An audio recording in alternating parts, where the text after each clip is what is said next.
Galit na sigaw ni Madison dahil ang usapan lang nila ay 50 million. Bakit pa siya humirit ng kalahati?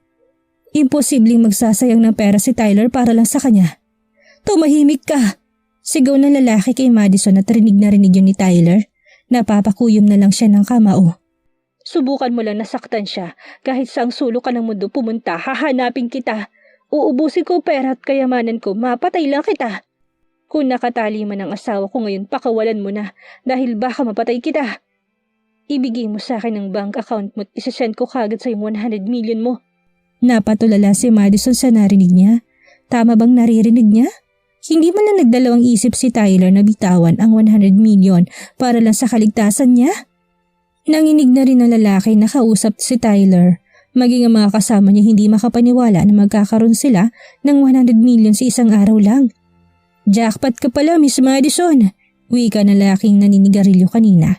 Inalis naman na nitong mga tali kay Madison kaya hinaplos ni Madison ang palapulsuhan niya dahil sa higpit ng pagkakatali sa kanya. Pakawalan yung asawa ko. Utos ni Tyler. Pakakawalan namin siya at ihahatid pa sa harap ng kumpanya mo kapag natanggap na namin ang pera namin. Hilaw na natawa si Madison.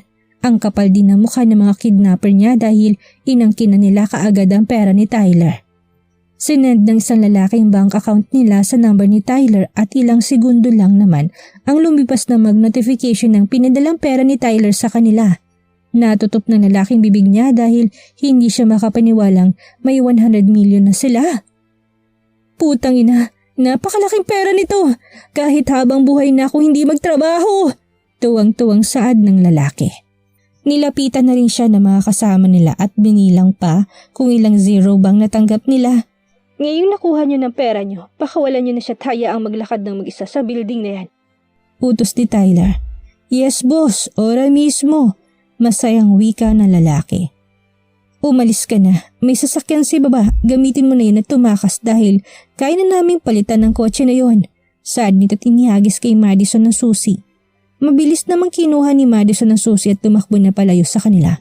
Tuwang-tuwa naman ang mga lalaki sa natanggap nilang pera at hindi na pinansin si Madison. Napayuko na lang si Madison na makarinig siya ng putok ng isang baril. Mabilis naman siyang hinila ni Tyler para itago sa likod ng padar at mahigpit itong niyakap. Hindi alam ni Tyler kung paano siya kakalma hanggat hindi niya hawak-hawak si Madison. Kanina pa sila sa abandonadong building kasama tinawagan nilang mga SWAT. Hindi lang sila gumawa ng aksyon dahil gusto nilang makasiguro muna silang makalayo si Madison sa mga kidnapper. Sunod-sunod na umiyak si Madison sa dibdib ni Tyler. Akala niya magiging katapusan niya na ngayong araw. Bakit ba napakakomplikado ng buhay niya? Kanina lang siya binalaan ni Daryl at posible bang may kinalaman si Lizelle sa pagpapakidnap sa kanya? Shh! You're safe now. I'm here. Hindi kita pababayaan. Saad ni Tyler at mahigpit na niyakap si Madison. Hinalikan pa niyang ibabaw ng ulo ni Madison. Siguradong takot na takot si Madison habang kasama ng malalaking yun. Let's go sir. Nahuli na nila mga kidnapper ni Madison. Wika ni Ariel. Inalalayan naman ni Tyler si Madison na makalabas ng building. May mga nakasunoding mga SWAT sa kanila para siguraduhin ang safety nilang dalawa kung sakali mang may mga kasama pang mga kidnapper.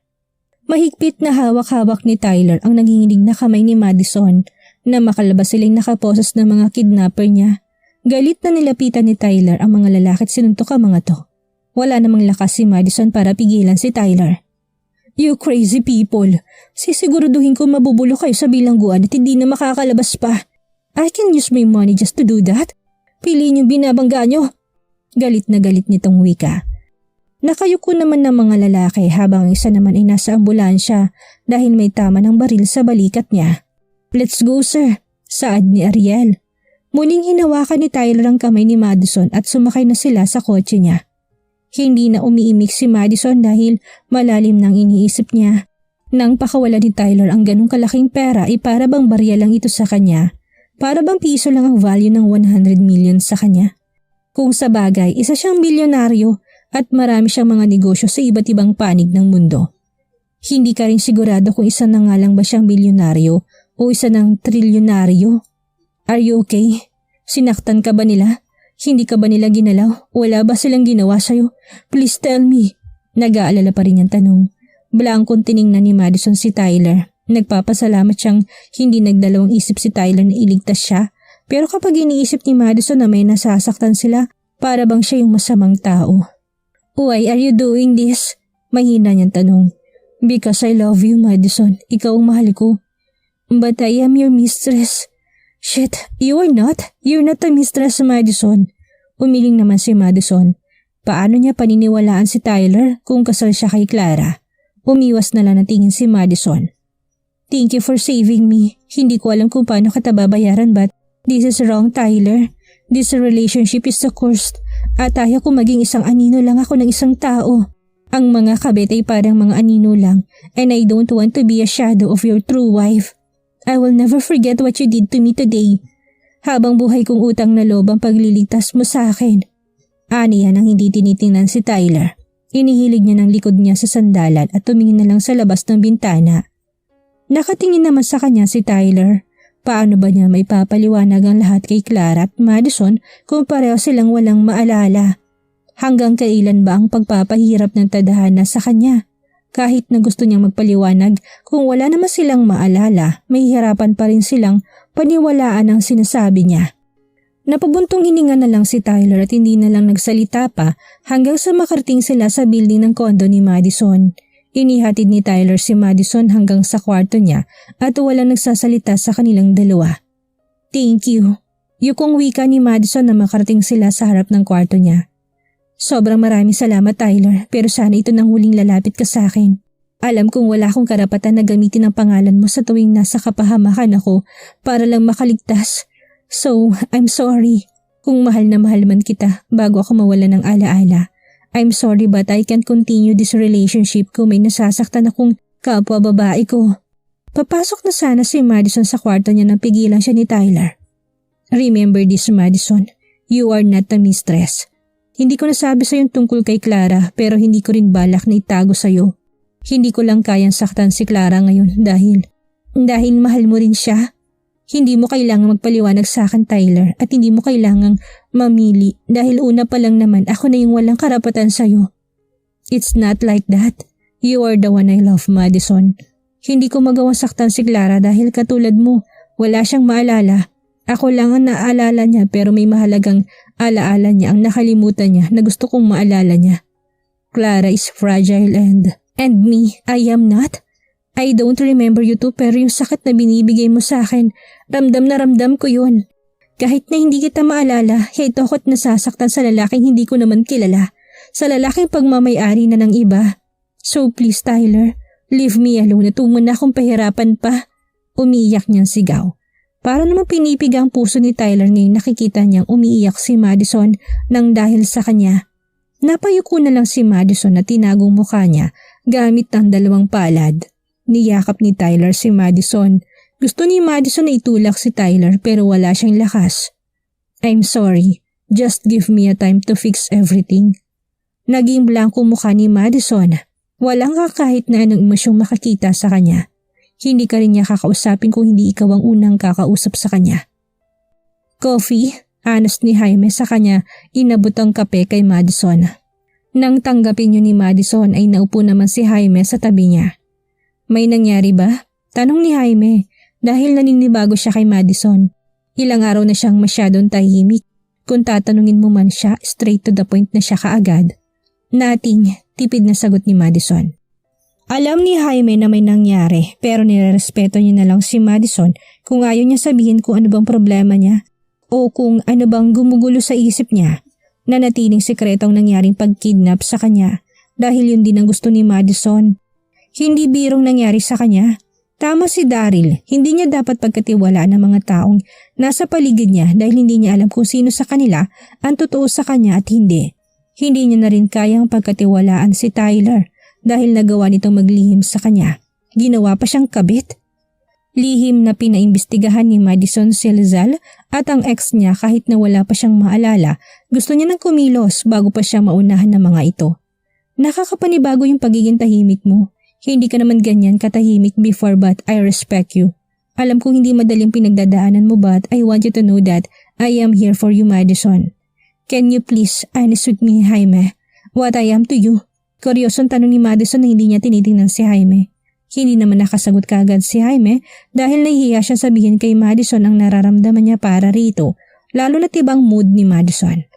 I just want to know, Jaime, dagdag ni Madison. Humugot ng malalim na buntong hininga si Jaime saka siya bahagyang ngumiti. I like you, Madison. Alam kong hindi ka maniniwala sa akin pero sa dami ng nagustuhan ko sa mga nasa showbiz, ikaw yung hindi ko magawang kalimutan. Ikaw yung pinakamahirap na abutin. Ikaw yung hindi basta-bastang sinasaktan at iniiwan. Hindi ko maamin sa yung nararamdaman ko dahil boyfriend mo si Rohan. Tama nga siguro sila, kapag mahal mong isang tao, gagawin mong lahat para sa kanya, kahit na masakit para sa'yo. Kung saan siya masaya, masaya ka rin para sa kanya.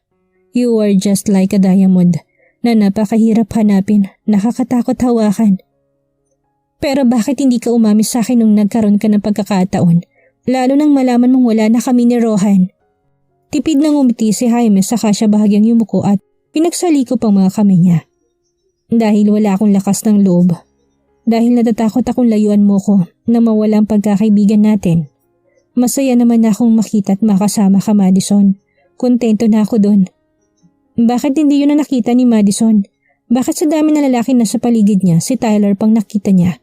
Bakit? Hindi niya maintindihan ang sarili niya pero paano niya makukuha ang sagot na siya lang din ang makakasagot kung wala siyang maalala? Bakit hindi na lang ikaw? Mahinang usal ni Madison na ikanalingon ni Jaime sa kanya. What do you mean?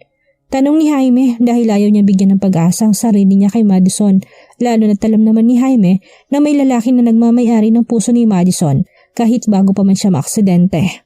Umiling naman si Madison pero hindi niya napigilan ang pagbagsak ng mga luha niya. Hinihiling niyang sana ay si Jaime na lang ang nakilala niya. Ang minahal niya at hindi si Tyler na alam niya masasaktan lang siya. Hey, you okay? Tanong ni Jaime nang makita niyang paglandas ng mga luha ni Madison sa mga pisngi niya. Mabilis namang pinalis ni Madison ang mga luha niya sa kanyang initian si Jaime. Okay lang ako. Pakaramdam ko may kulang sa pagkatao ko hanggat hindi ko naalala lahat. Akala ko magiging okay lang lahat kahit na wala akong maalala. Pero ang hirap pala. Dahil para kang bagong panganak na walang alam sa mundo. Walang kilala sa mga taong nasa paligid niya. Bago sa akin ang lahat at ang hirap-hirap. Anas niya. Naawa naman si Jaime sa kalagayan ni Madison. Yun palang gumugulo sa isip niya. Kung pwede lang sanang maalis ni Jaime lahat ng mga problema ni Madison ay ginawa niya na. Alam niyang hindi niya rin matutulungan si Madison dahil si Madison lang ang makakatulong sa sarili niya. Nilapitan ni Jaime si Madison at inakbayan ito. Inihilig naman ni Madison ang ulo niya sa balikat ni Jaime at hinayaan na bumagsak ang mga luha niya. Nakita naman yun ni Tyler pero hindi niya magawang lapitan si Madison. Napapakuyom na lang siya ng kamao. Hindi siya nakakaramdam ng galit kay Jaime pero nagagalit siya sa sarili niya dahil kasalanan niya lahat na nangyayari kay Madison. Tumalikod na si Tyler dahil alam niyang hindi naman siya ang kailangan ni Madison. Ayaw ni Madison na makita niya. Hindi na alam ni Tyler kung paano ba niya aayusin ang lahat. Samantala naman, nagpunta sa isang resto bar si Clara kahit na maaga pa. Naupo siya sa counter at umorder ng alak sa bartender. Wala naman siyang balak na magpakalasing dahil gusto niya lang na mapag-isa. Gusto niyang mag-isip dahil gusto niyang mahalin ulit siya ni Tyler kung paano siya minahal nito noon. Gusto niyang bumalik ang dating Tyler na nakilala niya. Gusto niyang ulit baguhin si Tyler. Gusto niyang makuha ulit ang buong atensyon ni Tyler. Nang maubos niyang binigay ng bartender sa kanya at humingi na naman siya ng isa pa na binigay naman ng bartender sa kanya. Hindi naman na pinansin ni Clara ang mga naupo sa tabi niyang stool. Gustong malaman ni Clara kung sino bang babaeng nagmamayari ng puso ni Tyler ngayon. Gusto niyang malaman ang lahat. Hindi niya magawang sisihin si Tyler dahil napakatagal niyang walang malay. One more please, saad ni Clara. Hindi niya na namamalaya na napakarami na siya nang nainom. Nagpunta siya rito para mag-isip at hindi para magpakalasing pero para bang habang tumatagal ay nagiging matamis sa panlasa niya ang alak. Binigyan ng bartender si Clara at naakma na sanang iinumin yun ni Clara na may kumuha ng inumin niya at diretso tong ininom ng lalaki. Are you crazy? That is mine! Inis na saad ni Clara. Tiningnan ng lalaki si Clara. Napakaseryoso ng mga mata niya at natahimik kaagad si Clara. So it's true, you can't remember me, but you remember Tyler? Saad na lalaki sa kanya na ikinakunot ng noo ni Clara. Tinitigan niya ang mukha ng lalaki pero hindi niya talaga ito kilala. Who are you? I don't know you, so leave me alone.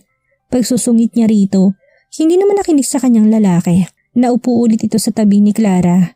Kanina pa niya tinitingnan si Clara pero hindi niya ito kinausap.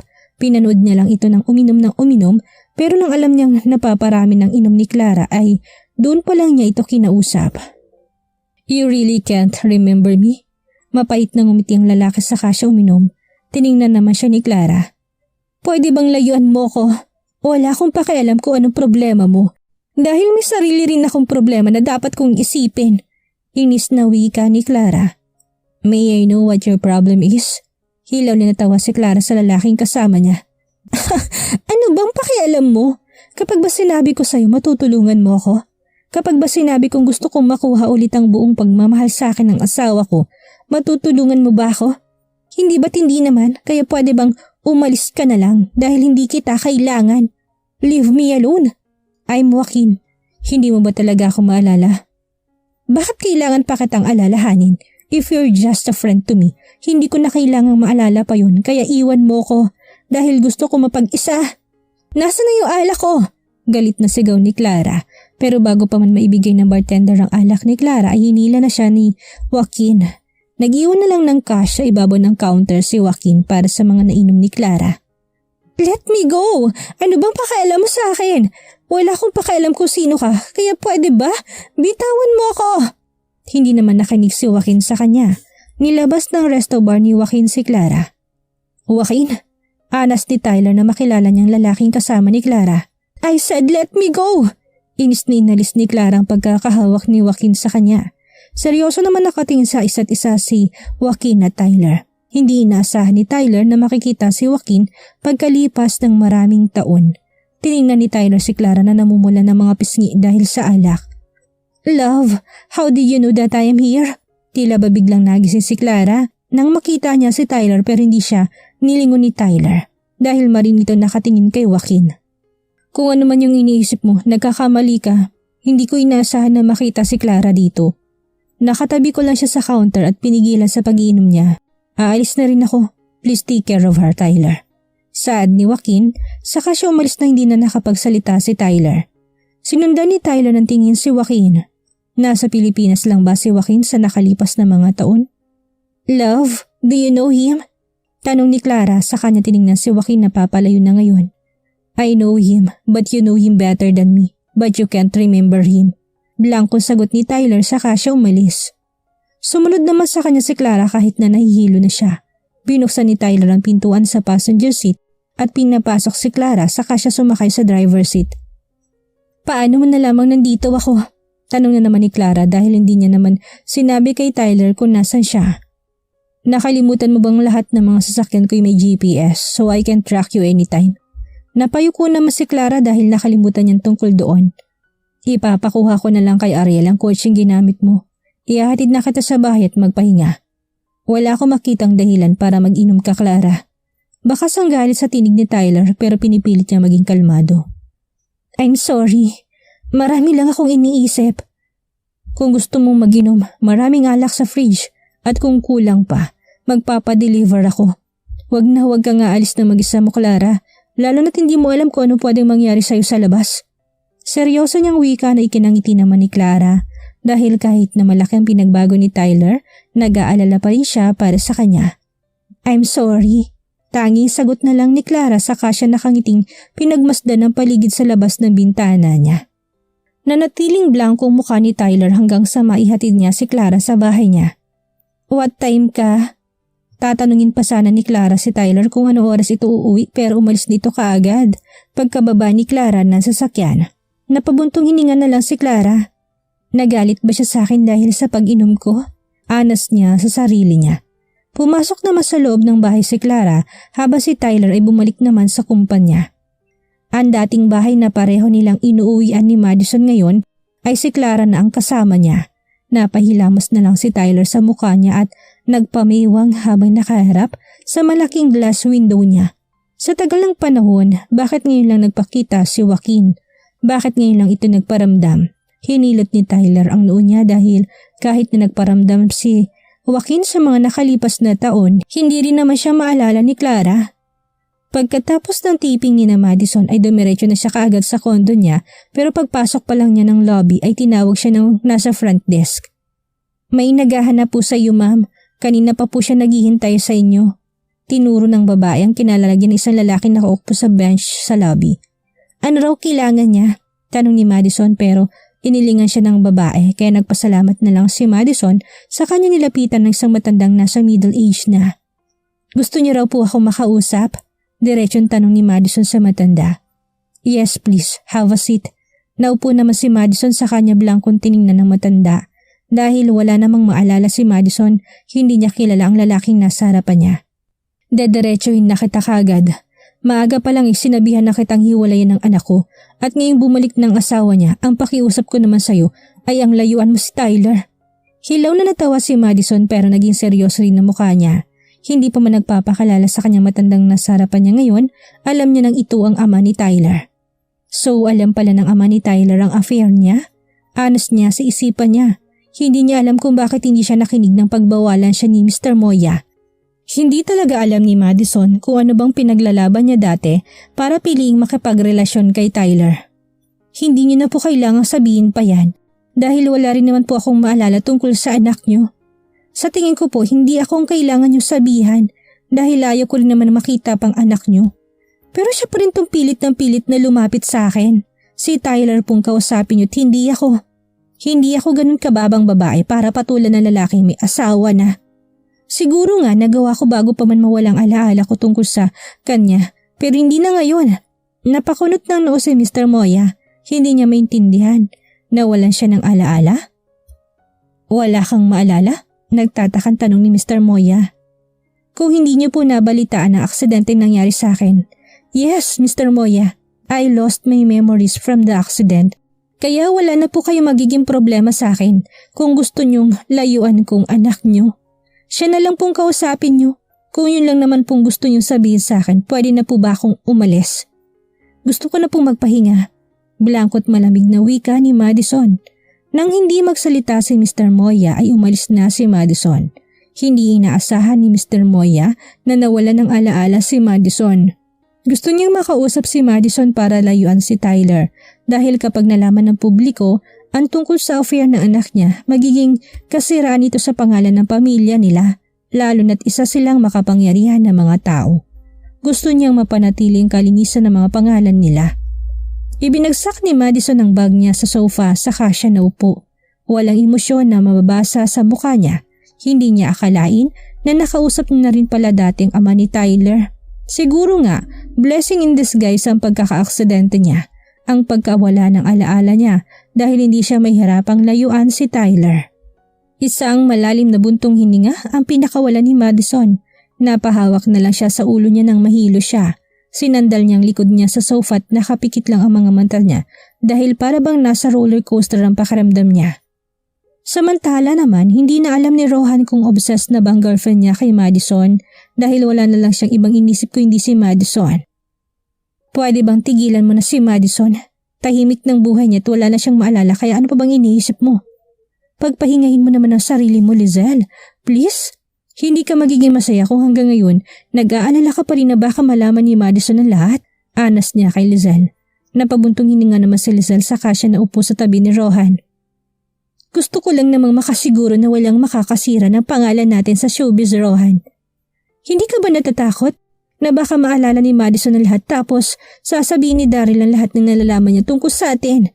Hindi tayo pwedeng masira. Hindi pwedeng lampasuhin na lang tayo ni Madison. Nag-aalala pa rin wika ni Lizelle. Hinaplos ni Rohan ang pisngi ng fiancé niya dahil masyado na to nagiging overthinker. Kalimutan na natin lahat na nangyari sa nakaraan. Hayaan mo na si Madison at patahimikin mo na lang siya dahil hanggat si Madison ang iniisip mo, hindi ka magiging masaya. Pwede bang sa akin ka na lang mag-focus, please? Paglalambing ni Rohan, pero wala sa mood si Lizelle. Kailangang mawala ni Daryl sa landas natin, Rohan. Naging seryoso si Rohan dahil hindi niya gusto ang sinasabi ni Lizelle ngayon. Gusto mong ipapatay si Daryl? Are you out of your mind, Lizelle? Seryoso na ring wika ni Rohan.